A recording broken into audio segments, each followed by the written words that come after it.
Baik, Assalamualaikum warahmatullahi wabarakatuh.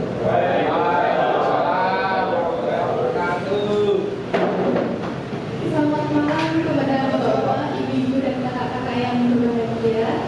Sebelumnya kami mengucapkan banyak terima kasih atas waktu yang sudah disempatkan buat kami untuk melakukan sosialisasi pada malam hari. Alhamdulillah, kita masih diberikan kesempatan untuk berkumpul di balai RT 8 ini dalam keadaan sehat walafiat untuk melaksanakan sosialisasi manajemen organisasi dengan dalam keadaan yang berbahagia. Yang terhormat kepada Bapak Ketua RT 8 dan Ketua Karang serta kakak yang saya banggakan. Pada malam hari ini kita akan melakukan sosialisasi manajemen organisasi, di mana kita sudah tidak asing lagi dengan bagaimana organisasi itu bekerja. Nah, pada malam hari ini kita akan membahas lebih detail lagi bagaimana sih organisasi itu, bagaimana syarat-syaratnya, bagaimana tantangannya tentang bentuk komunikasi dalam suatu organisasi. Sebelumnya tak akan memperkenalkan, perkenalkan nama saya Anissa Dwi Aryani dan sebagai moderator yang akan memandu jalannya sosialisasi pada malam hari ini serta teman saya adalah Hawa, Dita, Syafira serta April. Cepat-cepat Mbak, rapat eko Mbak.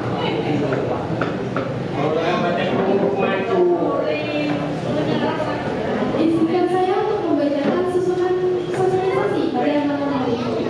Yang pertama terdapat pembukaan, yang kedua terdapat penyajian materi, yang ketiga terdapat sesi tanya jawab, dan yang keempat adalah penutup. Mari kita melakukan sesi yang pertama yaitu pembukaan. Mari membaca basmalah dan dengan bersama-sama untuk membuka acara pada malam hari ini. Bismillahirrahmanirrahim.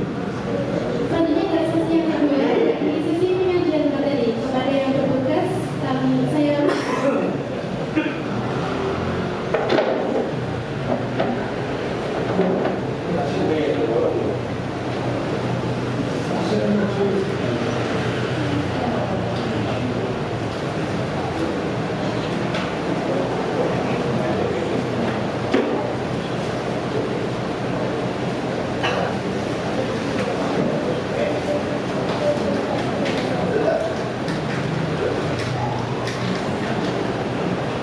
baik, yang pertama adalah manajemen organisasi.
dan kualitas serta inovasi dari sebuah organisasi, lalu meningkatkan kepuasan pelanggan atau meningkatkan kepuasan organisasi itu sendiri. Dan kalau kita bisa solid dan menciptakan organisasi yang baik, maka terlihat dari apa itu juga akan baik. Lalu memperkuat program kompetitif, di mana sebuah organisasi itu kan pasti ada satu atau beberapa hal yang memang dikuatkan atau ada hal yang ditekankan bahwa organisasi itu keunggulannya ini loh. Nah, adanya SDM yang baik yang unggul itu juga untuk menaikkan value atau penilaian sebuah organisasi. Lalu selanjutnya, nah, selanjutnya adalah SDM yang kualitas dalam manajemen kepanitiaan. Nah, kualitas SDM atau bagaimana sih sumber daya manusia yang baik itu ada indikator-indikatornya atau ada nilai-nilainya. Ini kemampuan organisasional, kemampuan komunikasi, kemampuan dia berorganisasi, lalu manajemen waktu dan kepemimpinannya. Lalu manfaat kita memiliki sebuah organisasi memiliki SDM yang baik itu adalah meningkatkan efisiensi dan efektivitas kerja, meningkatkan kualitas hasil kerja dan kepuasan peserta, lalu meningkatkan citra positif organisasi. Lalu bagaimana sih cara kita untuk memilih atau memiliki tim yang baik untuk agar sumber daya manusia itu bisa berkembang dan berkualitas. Yang pertama adalah deskripsi pekerjaan yang jelas. Jadi dalam sebuah departemen atau apa ya, lembaga yang apa ya, jelas itu setiap divisi harus memiliki pekerjaan yang jelas. Misal ya, pekerjaan apa sih? Lalu misal divisi pengembangan organisasi itu beberapa kerjaan apa sih, kesulitannya apa sih, itu harus jelas dari sini agar anggota tersebut dalam menjalankan tugasnya itu bisa paham betul apa tugas kerjanya atau apa tugas-tugasnya. Terus seleksi ketat dan menyeluruh. Jadi saat kita memilih seseorang tersebut untuk bergabung pada organisasi kita, itu kita harus tahu bagaimana positif, bagaimana keunggulan dari seseorang tersebut. Lalu pelatihan dan pengembangan berkelanjutan. Seperti yang saya bilang tadi, bahwasanya saat kita sudah merekrut seseorang dalam sebuah organisasi itu janganlah dibiarkan. Kita harus mengajaknya untuk bisa mengembangkan skill bersama melalui pelatihan seperti pelatihan menulis atau pelatihan dalam fotografi atau apa, atau desain grafis atau video. Lalu ada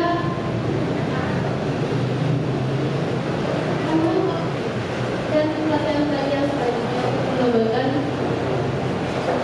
SDM organisasi. Selanjutnya akan dilanjutkan oleh saudara saya.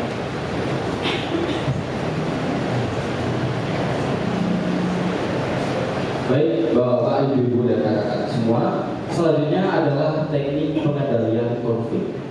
Arti dari pengendalian sendiri itu di mana ada nantinya suatu konflik itu dapat membawa dampak positif dalam suatu organisasi yang berada dalam daerah Bapak atau Ibu dan kakak-kakak sekalian.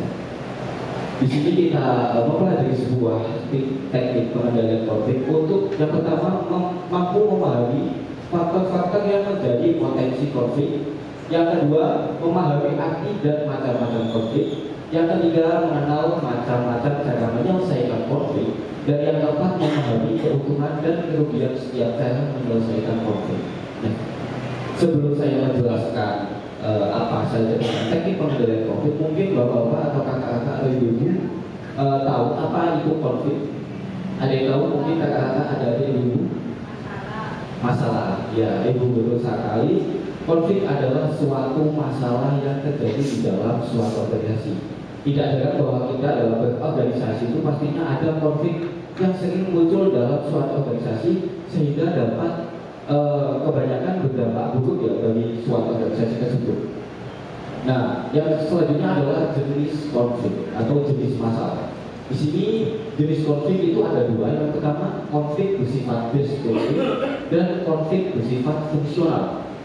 Konflik bersifat destruktif ini muncul dari adanya perasaan tidak senang, rasa benci dan dendam dari seseorang ataupun kelompok terhadap pihak lain. Jadi konflik bersifat destruktif ini bisa disebutkan sebagai masalah personal antara satu orang dengan satu orang yang lain di dalam suatu organisasi tersebut, sehingga dapat berdampak negatif nantinya pada kelangsungan suatu organisasi.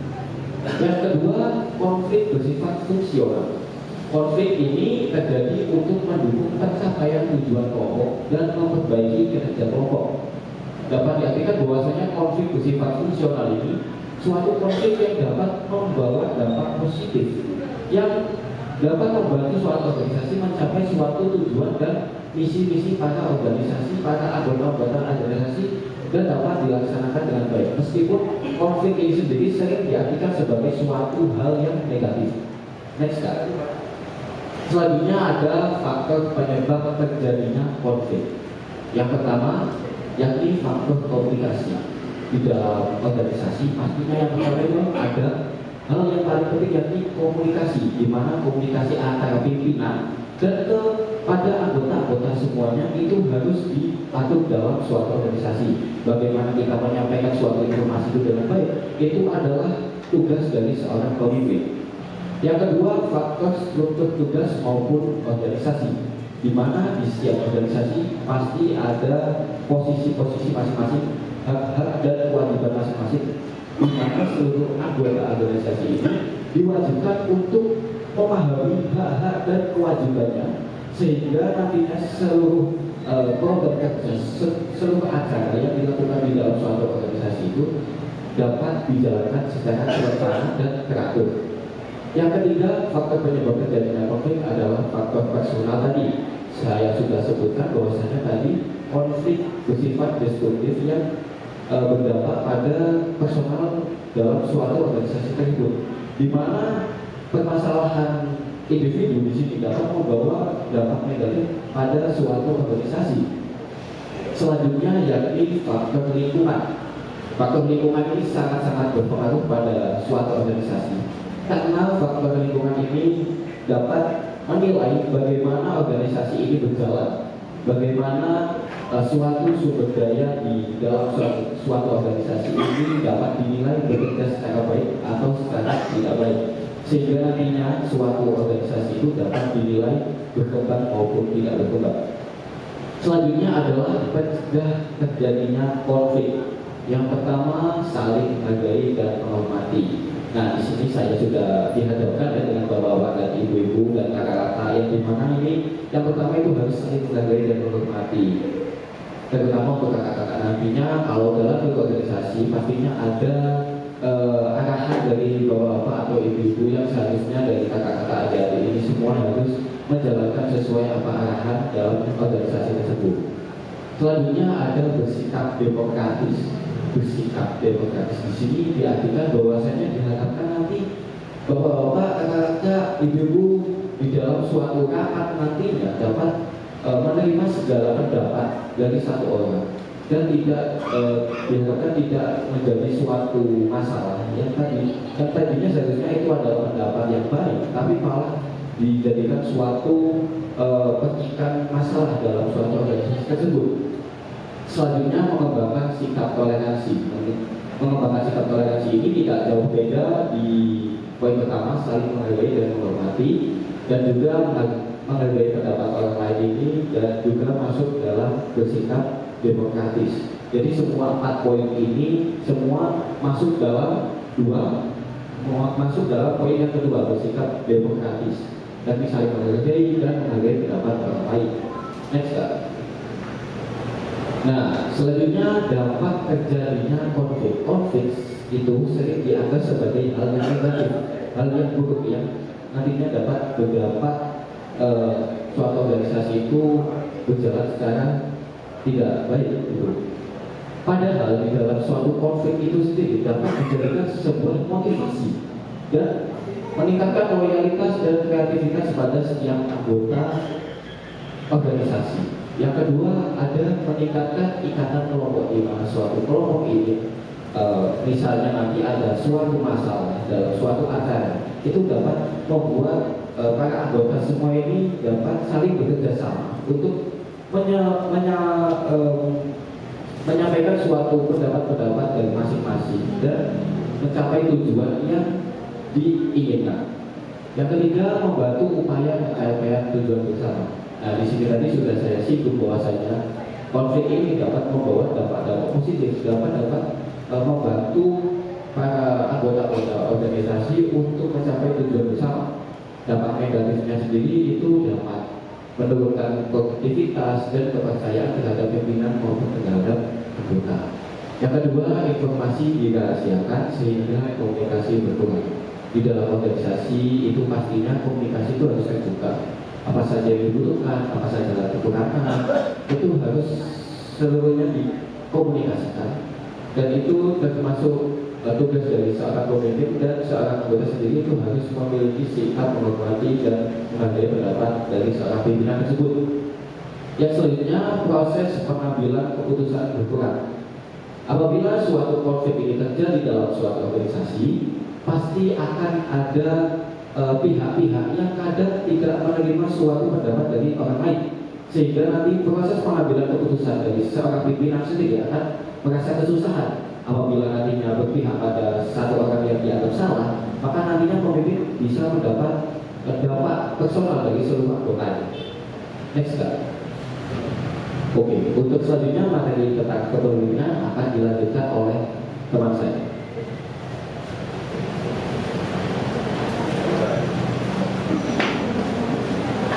Baik, di sini kepemimpinan. Bapak Ibu, apa sih kepemimpinan itu? Ada yang tahu?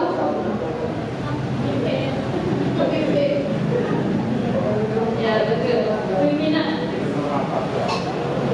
Definisi kepemimpinan.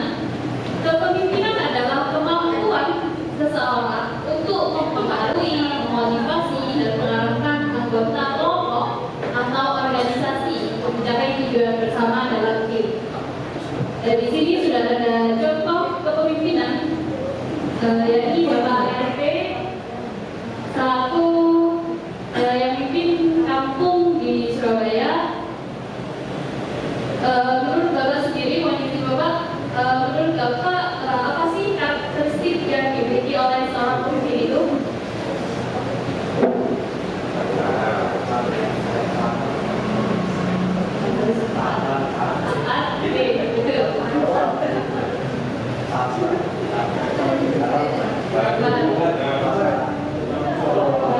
Jadi seorang pemimpin bukan hanya individu yang memiliki jabatan, tetapi dia bisa juga menjadi pemimpin dalam sebuah organisasi atau kelompok untuk mencapai tujuan bersama.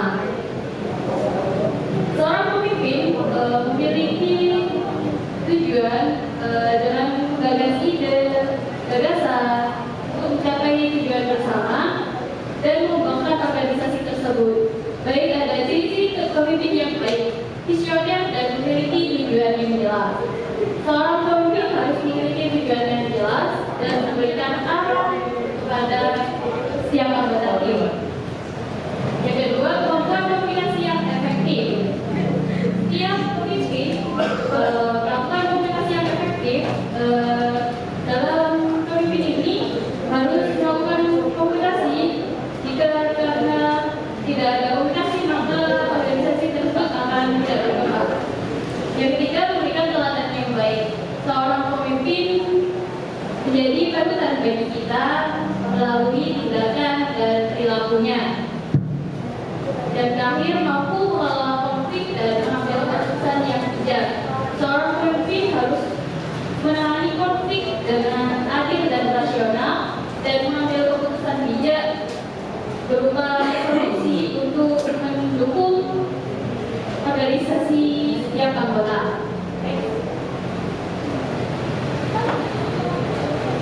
Selanjutnya, manfaat kepemimpinan yang efektif, meningkatkan produktivitas tim, membangun hubungan kerja yang harmonis, membantu organisasi mencapai tujuan lebih cepat dan menanamkan budaya kerja yang positif.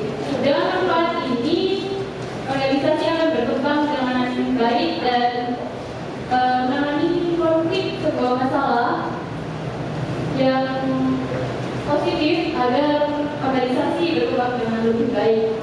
Selanjutnya akan dikomentar oleh teman saya.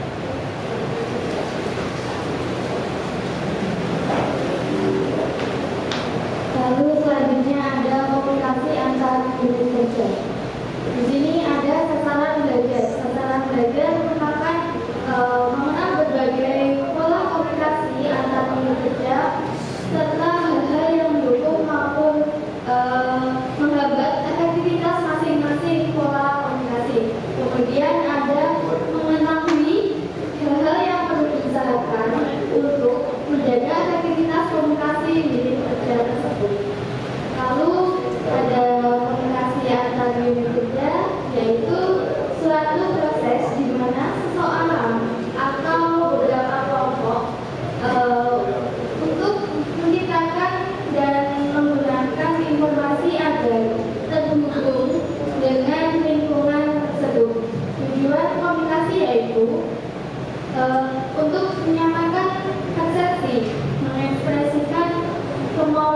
agar orang lain tahu apa yang kita hendaki dan untuk memperoleh informasi yang dibutuhkan. Selanjutnya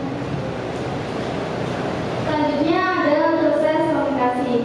Proses komunikasi adalah proses penyampaian pesan dari komunikator kepada komunikan melalui media.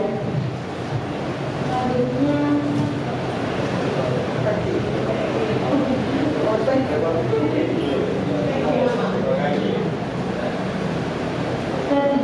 ada yang bertanya, mungkin apa informasi yang kami jelaskan kurang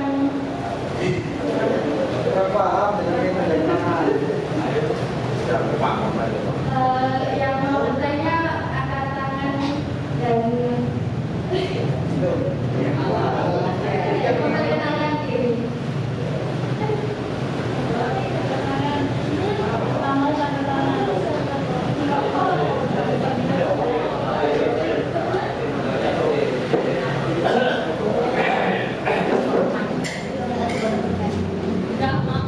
Assalamualaikum warahmatullahi wabarakatuh.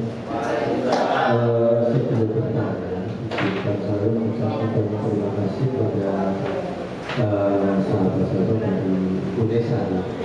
Terima kasih atas segala pemaparan. Ini sebenarnya ilmu ini sangat penting, sangat bermanfaat untuk rekan-rekan, karena ini nanti ini kan kalau saya garis bawah adalah membentuk organisasi di masalah produksivitas.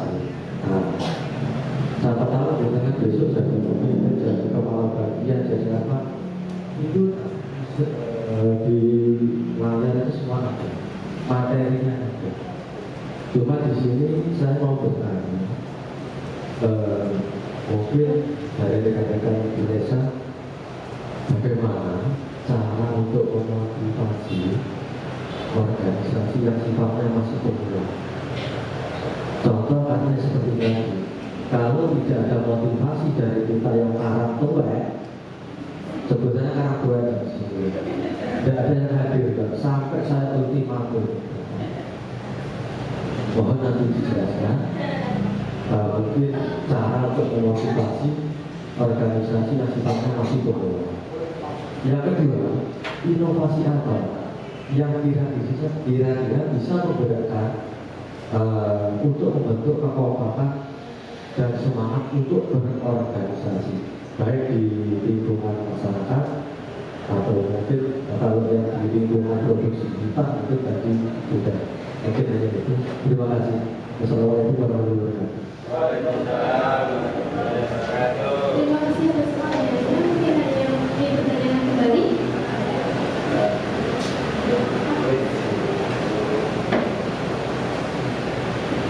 Tadi kan disebutkan jobdesk seperti apa. Kadang kan kita yang awam itu nggak ngerti jobdesk itu apa. Terus enaknya itu gimana kalau organisasi yang baru ini kan nggak ngerti gitu.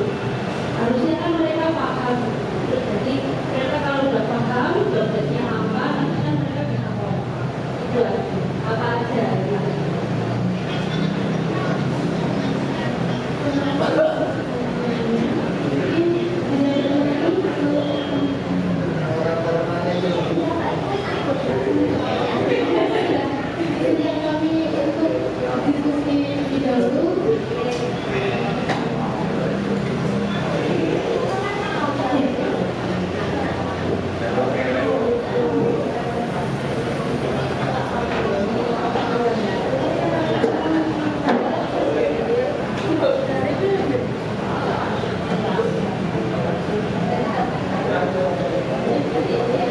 Baik, assalamualaikum warahmatullahi wabarakatuh.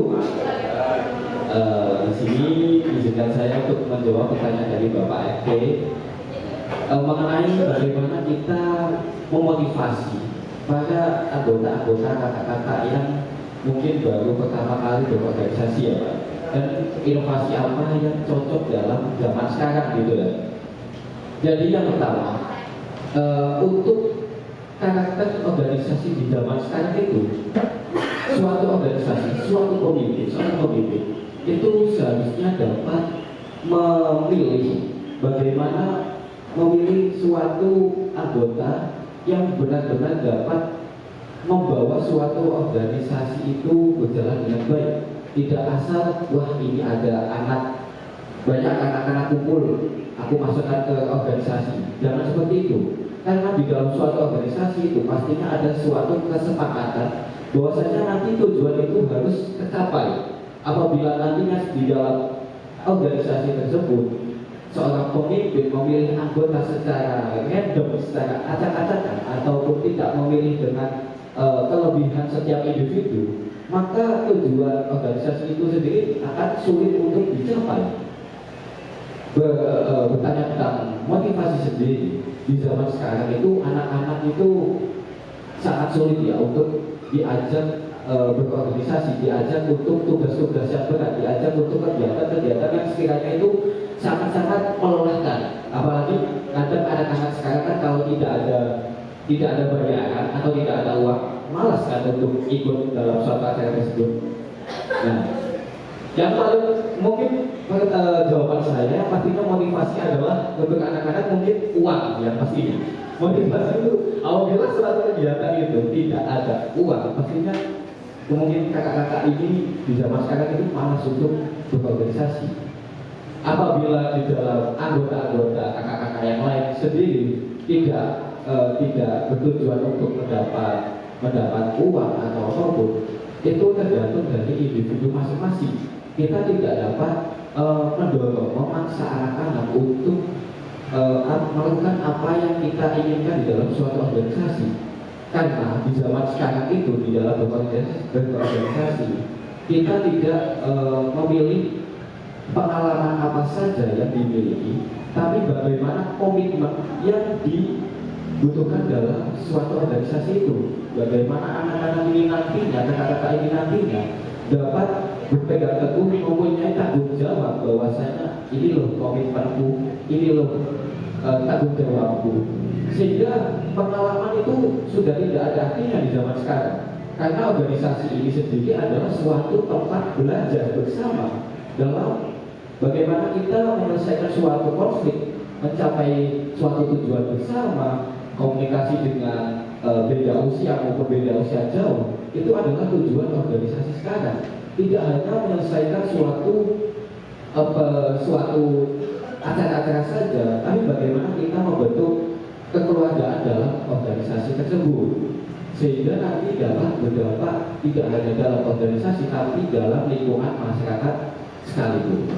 Nah, untuk pertanyaan yang kedua terkait inovasi di zaman sekarang itu mungkin kata-katanya itu mungkin bapak-bapak dan ibu-ibu sekarang kan mengenal TikTok ya, TikTok. Nah, itu kan kebanyakan sekarang organisasi itu kan sering membuat meramaikan acaranya dengan membuat video-video TikTok kan, untuk diposting di dalam HP-nya masing-masing, akun-akunnya masing-masing. Mungkin nanti bapaknya menyuruh untuk kakak-kakak nantinya membuat akun TikTok khusus Karang Taruna. Itu nantinya tugasnya juga membuat konten-konten untuk meramaikan apa saja event-event yang ada dalam kegiatan Karang Taruna.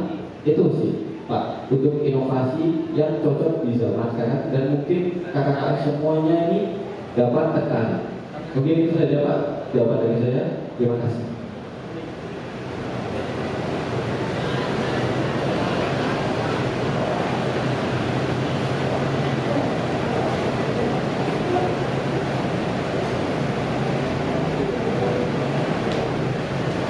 Dari jawaban saya, apakah sudah menjawab?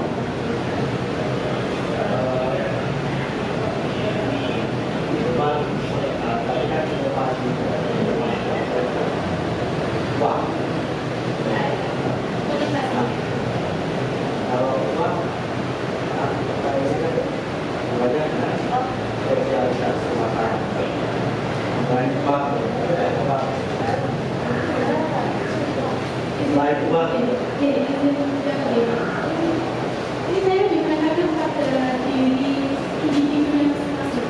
Karena jika dalam anggota kata sendiri itu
bisa dikerjakan. Lalu pembagian tugas itu ditanyakan apakah dia bisa atau tidak. Lalu kalau sudah, maka tidak diberikan satu program kerja yang apa ya, kemarin itu kayak mungkin tak lembaga bukan, tapi lebih banyak di input biasa tapi enggak bisa gitu. Nah itu benar-benar didampingi, lalu ditanyakan apa saja kendala-kendalanya, lalu yang kurang paham itu bagian mana, itu benar-benar dikasih secara rinci. Jadi dan itu sih dirangkul, benar-benar dirangkul sih Rio itu. Jadi anak-anaknya itu ya nggak terus semangat kepadanya, tapi tetap bermain juga. Lalu apa ya, dan kakak-kakak yang sudah pernah itu juga care sama adik-adiknya, nggak tahu juga kan itu enggak.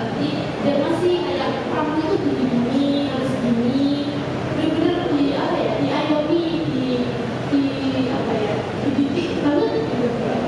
Iya, dididik banget. Jadi nggak langsung dilepas ya kan gitu. Apa sebenarnya? Jadi intinya tuh pendidikan ya. Kita kalau tahu matematik anaknya satu dari orangnya matematik, tapi anak ini terus motivasinya kurang, motivasi yang kurang.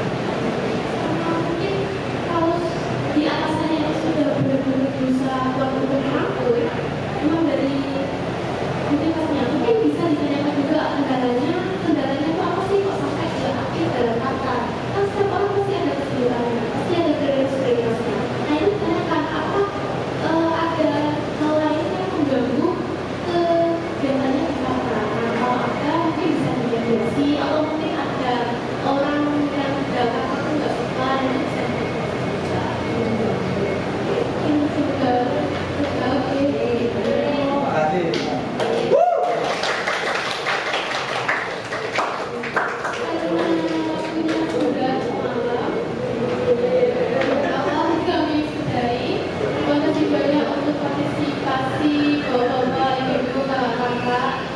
Maaf jika ada kesalahan dari kami, baik sikap maupun fasilitas yang kami sediakan, dan maaf jika ada kurangnya